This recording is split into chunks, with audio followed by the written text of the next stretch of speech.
I would love, yeah, to just kind of start diving into what do those three terms mean: residual, dominant, and emergent. Go for it, It's Mark. what's really funny is that we don't get to do podcasts together very often.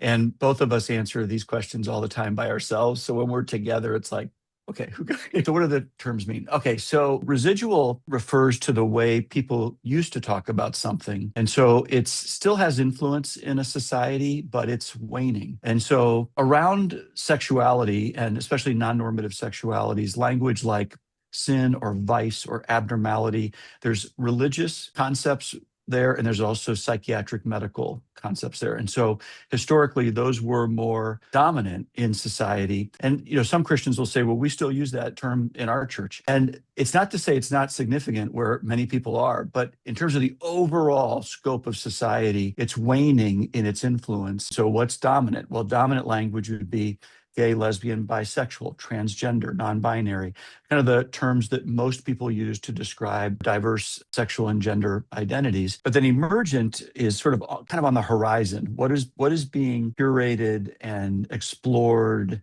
and embodied, particularly by younger people.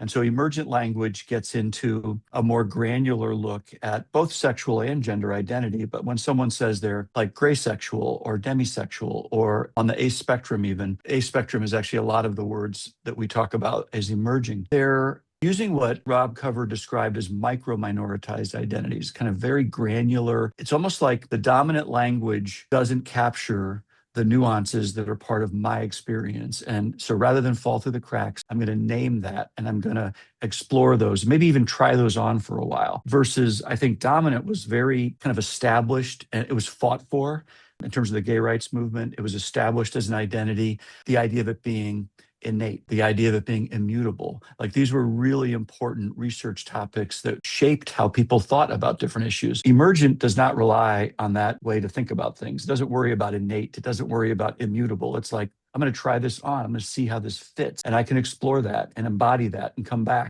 That's right. And that's where we were really trying to help people understand why, right? We speak past each other in these conversations. Why is it that a parent who maybe has a family member who's gay or lesbian or bisexual, in trying to approach their young person, they're hearing very different ways of making sense of this experience. Somebody's not saying, I was born this way. They're saying, well, I don't know if I was born this way, but what I'll tell you is this language makes sense to me. And this is the word I'm going to try for a while. And mom and dad, who cares? I'll change it if it's not right.